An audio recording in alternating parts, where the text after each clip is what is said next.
Thanks, Mike. Appreciate it. I'd like to believe we're here to talk about the great work Police Bureau's done recently. For example, the fantastic burglary ring we closed out yesterday, got several indictments on. I'd like to be here to talk about the fact that we've had four of our officers in the last 2 weeks endure deadly force incidents, and I'm so grateful for their safety and for their well-being. I'd like to be here to talk about how proud I am and appreciative of the members of the Portland Police Bureau, both our professional staff and our sworn staff, who every day rise to the occasion to serve Portlanders at a level that is really exceptional. And I would put this police department up against any department in the country. I recognize that's not the case. I recognize that we are here to talk about a very small portion of the city of Portland that's receiving a higher degree of attention, and that's not lost on me. And last night we did make a series of arrests down there where we took people into custody who were engaging in disorderly conduct. We've referred those cases to the district attorney's office for review and evaluation. I want to be clear, and we have been clear since the beginning of the year, that we will not tolerate violence or vandalism. We've made over 24 arrests down there in the last several months. We have invested hundreds of man-hours and hundreds of thousands of dollars in an attempt to provide a safe environment for all members of South Waterfront, and we will continue to do so. At the same time, we have a very under-resourced police bureau that is attempting to manage the needs and the expectations of the entire city, of all of Portlanders. And so have there been opportunities or times where maybe we were delayed in our response or not able to engage in the way that we would want to and provide that level of service? Certainly. But that argument can be made across the city. That's why I'm constantly reminding us about the importance of a fully funded, fully staffed police department. And finally, there is no political bias associated with our enforcement. Last night, the arrests that we made based upon probable cause, not based upon individuals. The actions we've taken this week, although it has involved some high-profile folks, I've learned some names and learned some things about social media that I wasn't fully aware of. And the reality is I know that those voices have impact. It is not lost on me the context in which we are working in and attempting to negotiate. But Portland Police Bureau is committed to the rule of law, which is applicable to all of us, regardless of our political affiliation, our gender, our age, our race, our economic status, or our political leaning. It doesn't matter. And that's what we are going to stay adhered to. And we've done that since my tenure. We've done that in the 29.5 years I served beforehand, and we're going to continue to do that. Thanks. I'll take questions. What do you make of the Department of Justice saying they're going to launch an investigation into the Portland Police Bureau following the arrest of a conservative online influencer? Well, I would say that the Department of Justice has been investigating the Portland Police Bureau since 2012. And I would say that the actions and steps that we are taking now in law enforcement, in the enforcement action around protest activity, is actually designed and supported and created by their partnership with the Department of Justice under this settlement agreement. I would say that in 2020, under the original administration, that we were harshly criticized for the way in which we responded, and so 5 years later, as a learning organization, taking their input and their response, we have changed our response. So I have always been very transparent and welcoming of critique and evaluation of the Police Bureau. This direction that they are giving us, we will certainly comply with. We will provide the necessary information. I welcome the scrutiny. I am proud of the men and women and the work we're doing. I mean, this is actually an opportunity for Portland Police and the city of Portland to highlight the exceptional professionalism that I see every day. When we're talking about that online influencer, can you go into detail about what he's accused of and what he was arrested for? All I'm aware of is he was charged with disorderly conduct. I have not read the report, so I'm not familiar with the details of that, but disorderly conduct is typically associated some kind of disturbance. My understanding is officers became aware of a disturbance in the crowd, and then they went in and addressed that. And that's the approach we've been taking all along. And the reality is, what's unique, and this is a learning thing for me, this is a learning thing for us as an organization, is the high degree of visibility around the activity in the South Waterfront has brought in a variety of points of view. I mean, the amount of dissidence that's being expressed down there, not even directed at immigration or at the facility, but the amount of dissonance being expressed towards one another is at a fevered pitch.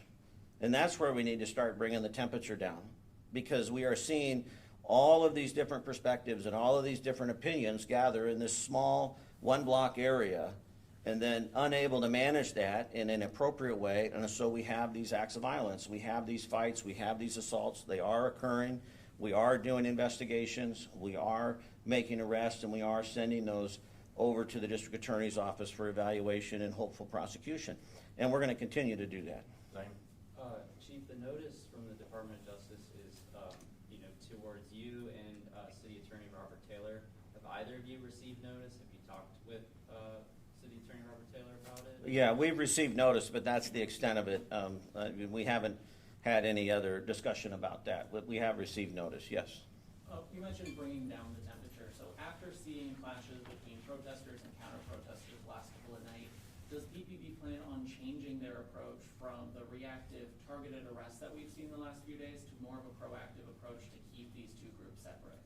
Yeah, so historically I have stayed away from commenting on operational strategies for a variety of reasons. One is safety of our members, as well as, it is an ever-evolving situation, so it's difficult to, predict or promise. But our dialogue officers have had a lot of success over the last few weeks, and really over the last several months, developing relationships, stepping into this space. Even earlier this week, when there was heightened degrees of tension, our dialogue officers were instrumental in getting a vehicle out that had driven into the crowd, et cetera. So we're going to remain on track with that. We are definitely staffing in a way where we believe we can handle and manage the events down there and make arrests. If it requires a shift, I will be relying upon my incident management team to give me recommendations about what that might look like in terms of visibility, in terms of segregation of the groups. There's always challenges that go with that. And then finally, I've been in touch with all of our regional law enforcement partners. I have tremendous support and confidence that, if need be, we can call upon them. The governor has been very supportive with the state police, and then I'm in regular contact with the mayor. So we have a system in place and a process in place to deal with these challenges. The difficulty is they're not simple. They're very complex. And, we have tried to boil this down to, a he said, she said, or a very binary conversation. That's not what this is. This is a very complex environment in a very tightly confined space. So it's very challenging to police in the traditional way. And I love the Police Bureau because I know we've got innovative, creative leaders and officers that will always be looking for suggestions about how to improve that. Shelby.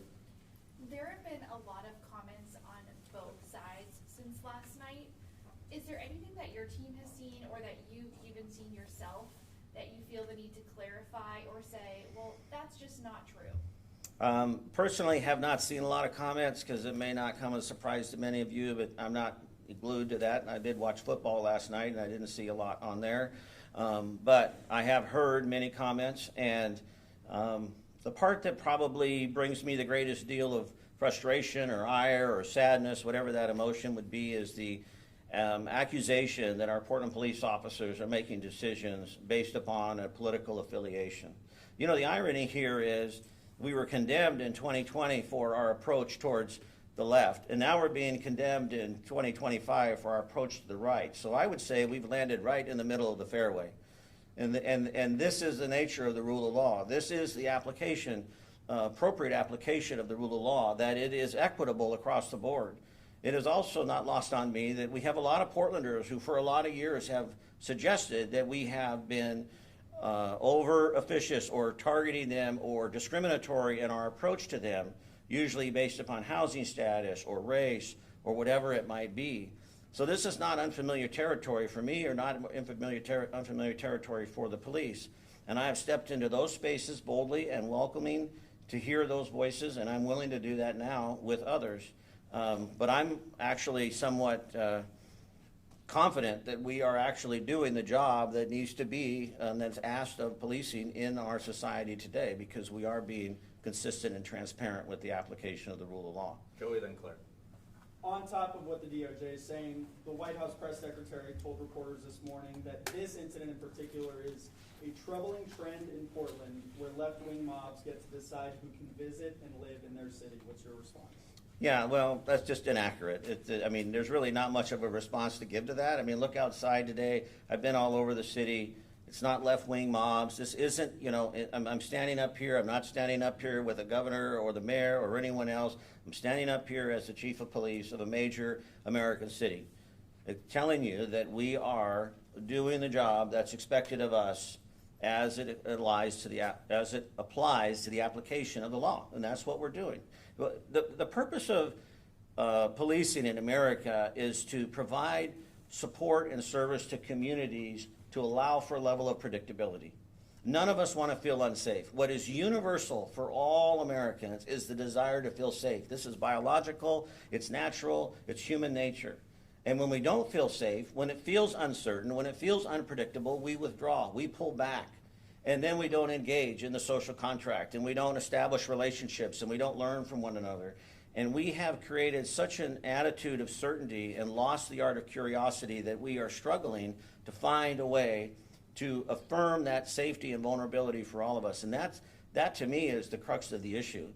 I absolutely welcome the opportunity to address crime and public safety in Portland. And some of that has to be done through enforcement. Some of that has to be done through arrest. But that is really not going to fix it. There's a difference between crime suppression and problem solving. And we can suppress crime, and we can be that, and we can be overt, and we can be intentional, and we can suppress crime. Let's really, while we're working to reduce crime, look at those systemic issues that feed it as well. Claire. Will Portland Police release body camera video of the arrest last night, including the arrest of Nick Sortor? Yeah, I would like to be able to release that. There's a process around redaction and, you know, faces and names and so forth, but I'm very open to releasing footage. I can't give you a time frame on that, but we will be trying to make that happen. Zane. Chief, like you said, the temperature is really up in the area. There's been developments happening day after day. You know, Assistant Chief Dobson said in a court filing, especially what you touched on, that the more that officers are down there, it pulls resources away from other parts of the city. What are you thinking about how long officers are going to be out there, whether that's DLOs, bike squad, or RRT, like, because that can't, I imagine that can't be, you know, a long-term. Yeah. Yeah, we have to remember the human element in this, right? I mean, we are all struggling to find our way here, you know, regardless of individuals' roles and responsibilities. And I'm highly sensitive to the ask that I'm already placing upon a very stretched police department, just in terms of meeting the basic day-to-day functions. As I mentioned earlier, we made some great burglary arrests this week. We've made some great arrests in major crimes. We're, you know, doing good work all across the board. And now we are pulling those members to do extra work and focus on a specific part of the city, which we do at other times in other places, so that's not unusual. But sustainability is a concern of mine, and I want to be sensitive to the demands we're asking of the officers. I want to be sensitive to the fiscal responsibility. This has a cost associated with it. And I also want to be sensitive to the impact of the people of South Waterfront. I would never want to convey to anyone in that part of Portland that it doesn't matter or it's not important or there hasn't been discomfort or disruption or loss. I'm sensitive to that. I also know that as I look across the city, there's a lot of places where that's occurring, and it breaks my heart that we can't meet all the demands that are asked of us, but know that we are committed to doing the best that we can, and we will take all that into consideration as we manage this incident. Joey, a couple more questions. We'll go to Joey.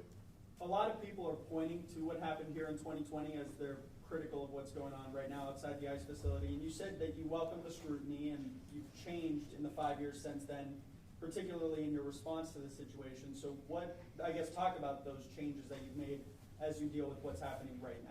Yeah, so we have, you know, first of all, we brought in a lot of outside resources to do an independent critique of us, and that came back with numerous recommendations of which we've applied.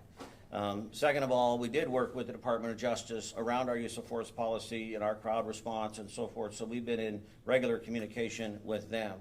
The creation of our dialogue liaison officer program, really proud of those men and women, the work they do, taking on this additional responsibility. They weren't told to do it, they asked to do it. They lean into it with all their heart and soul and have received additional training. We identify them differently with their white shirts and just super appreciate that. We have more of a stair-step approach to enforcement. We use our bicycle officers more. They're highly visible in their yellow uniforms. So we may be visible, but less of a perceived confrontational standpoint. Oftentimes in police work, we talk about visibility, and visibility means a lot of different things to different people. For us, being visible in a uniform is something that I've done for over 3 decades, so I'm used to it. But for other people, seeing a uniform can maybe sometimes be offsetting. So we understand the impact of visibility, but we try to be visible, try and be present, try to offer warnings. Then we make announcements if we are going to make or move on people, or if we are going to have to direct folks. We make announcements, try and be clear in our communication. And then we make those targeted arrests. I think that's really key to know that when we move in, we're moving in to make a specific arrest. We're not looking to disrupt the whole thing. We want people to be able to express their First Amendment rights. We want people to be able to get their message out. So instead of looking at the whole crowd as a simple one organism, we are looking at the individual problem people. And then finally, we do have the capability on a larger scale with more hard gear, the more traditional protest tactical response. We still have that available to us.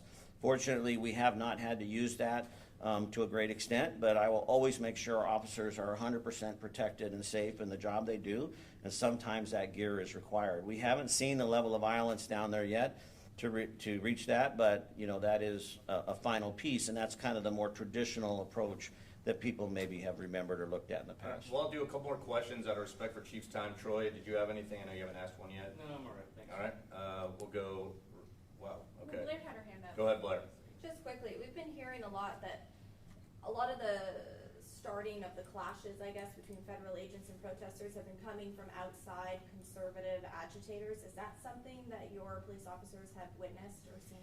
Well, I can't speak to the affiliation of the agitators, whether they're conservative or liberal or left or right or whatever that moniker is. What I know is that we are seeing an increase to people down there who appear to be intent on agitating the crowd and agitating the environment.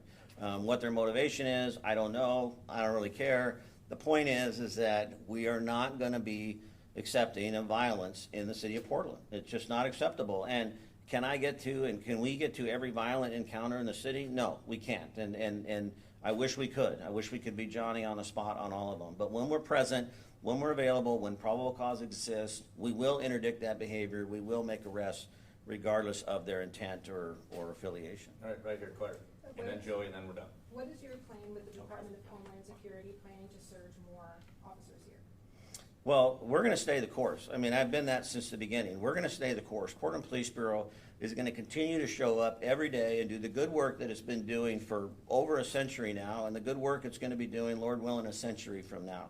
Because we cannot vary from our values. We cannot vary from our mission, which is to provide the highest level of safety to the city and to all of Portlanders.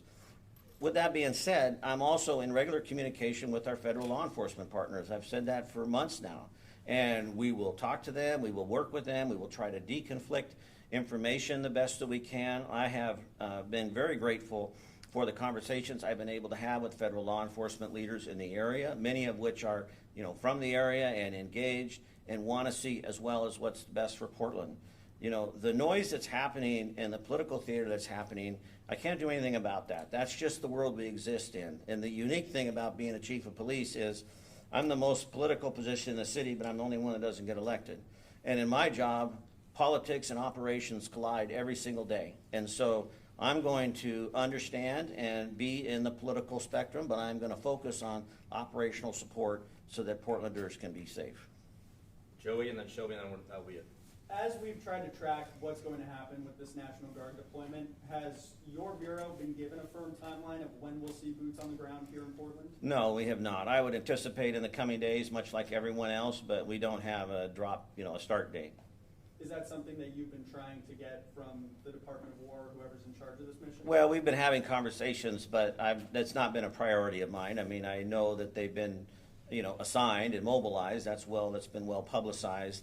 As I said, I mean, that's that doesn't change how we show up. I mean, that doesn't, I'm sensitive to the fact that their arrival may spark maybe some greater unrest or some greater response, but we are gonna be consistent, and we can't just, I don't wanna be reactive, I wanna be consistent. Earlier this week, you said that we were talking about just one city block. But what do you have to say to the people who say, well, exactly, we're talking about one city block and Portland police haven't been able to control it?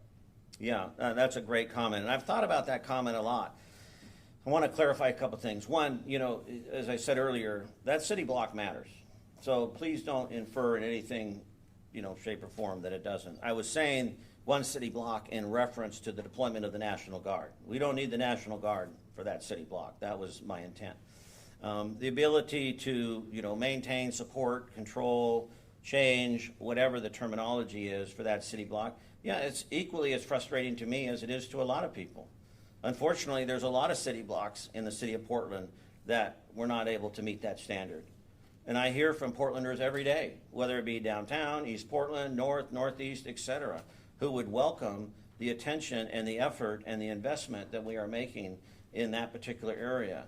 Some of these problems that we're talking about, not just down there, but really citywide, I mean, as I said earlier, these are system issues. These are system issues. These are not just, you know, clear out this or clear out this. This is system issues, and we need to have the whole conversation. We need to be able to talk about these competing truths and be able to hold them in a way that allows us to maybe find some paths forward. But as long as it's binary, as long as it's certainty, then, you know, we're going to continue in sort of this circular motion of make arrests, make arrests, make arrests.